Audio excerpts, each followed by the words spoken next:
Welcome to the Dave Show. My name is Dave. Today I'm here to talk about this brand new camera system I just got in from Sony. This is the Sony a7 IV with the lens kit, so it does come with a lens with this. I am going to just give you some really basics here, okay? I'm going to talk about what comes with it, because that's important, and some of the basic stuff to it. Now, there's so many features in this camera. I am not going to go over every single feature, because if you're watching this video, you probably did a lot of research like I did. You probably watched 100 or more videos on other platforms with all the bells and whistles and features and functions and all that kind of stuff. You probably know all that, but I'm going to talk to you about what I use this for and how I use it, and will it be good for you? I don't know. Let's talk about it. Okay, this is everything you're going to get in the package. It's a pretty basic setup. You're going to get some instruction manual. You will get a nice a7 IV neck strap. If you use a neck strap kind of thing on your cameras, they do give you one of those.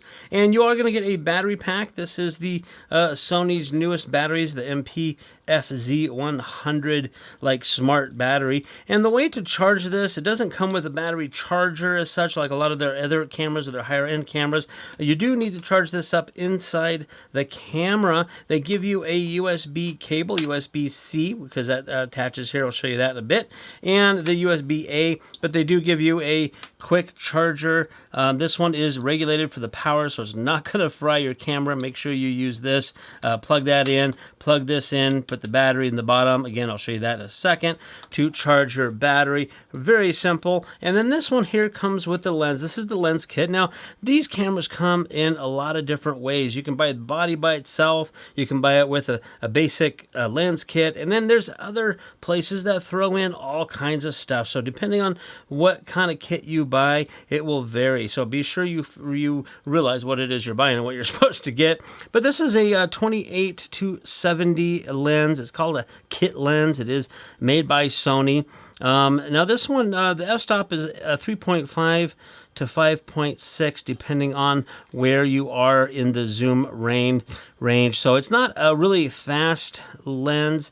I personally will probably not use this as much. I will be getting different lenses. This might be good as a backup. But for a lot of people, this is definitely plenty enough. And we're going to talk about what this might be good for, if it's going to be good for you. And it does come with a lens hood as well that you can go and lock on, and that'll help keep some of the lens flares and things out of there for that. So it's a decent lens, not the best, but also it's again, it's good for most anything you might need it for.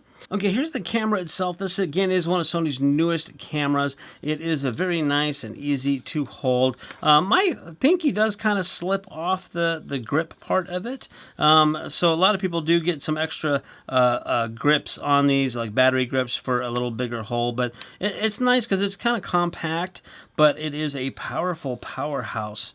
And then this is your lens part here. You have to press this to unlock it and get your lens in and out.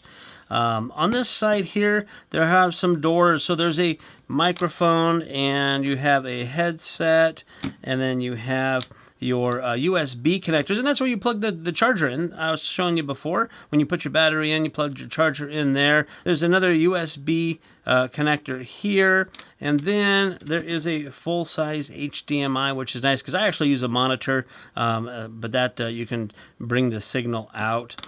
These little things here, that's where you put the hand strap or the neck strap on there, and it's nice because it doesn't flop around. You have to kind of move it if you want to move it so they don't rattle. On the other side, this is your card holder for your SD cards. This can take 2 SD cards, or it takes the CF Express A card if you get that for super high speed filming and so forth. There's a lot of features in here. Again, there's a lot of things online that'll tell you which cards are going to be best for you. I'm not going to talk about this in this particular one here.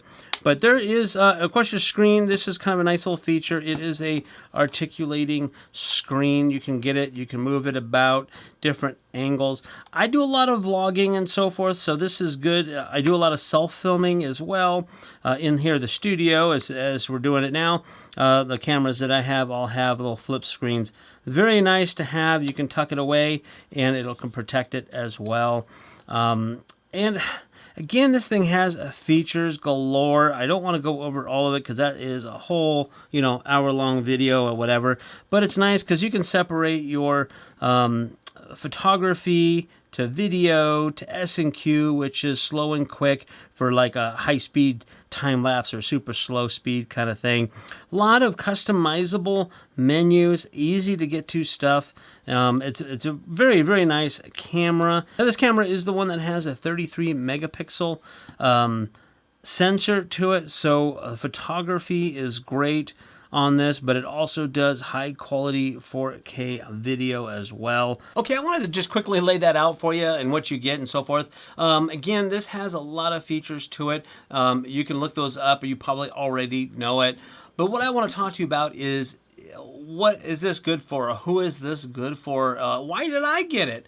Well, I do mostly video, but I do photography. I do a lot of product stuff like here on Amazon with photography and video, but I do mostly video. I have other cameras mostly for video, but I got this one for photography mostly, but will also serve as a B cam or a backup camera for my video, because this will shoot a good 24 and 30 frames per second in 4K. It will also do 60 with a bit of a crop, and y'all probably know about that by now. Not a big deal for me because, again, I have other cameras that do other video stuff, but I wanted a good quality Sony to match my other cameras. A backup camera or B camera. I might use this for my top-down camera. There's a lot of stuff I can do with this. But if you're a photography mostly, but want to shoot some really good video as well, that's who I think this is for. And the price range is in a lower price range than some of the other cameras that are, of course, they have higher end cameras. So this is kind of in the middle. There's some lower and there's some a lot higher, and then there's this one here. So I think it's a great hybrid camera if you don't want to do photography and video. That's what I think this one is good for. Lots of different lenses available for this as well. Again, it comes with a lens to get you going, to get you started. If you're not sure what kind of camera system you want to get or what you're going to do if you're a beginner, this would be a great set to get going. It's less expensive than some of the other options out there. But this is also good for pros. I've seen a lot of pros talk about this camera, and they're using it for pro photography and pro video. So that's kind of my 2 cents worth. I hope it helps you make a decision of what you want, depending on how you're going to use it. If those things sound good for you, definitely go and pick this camera up.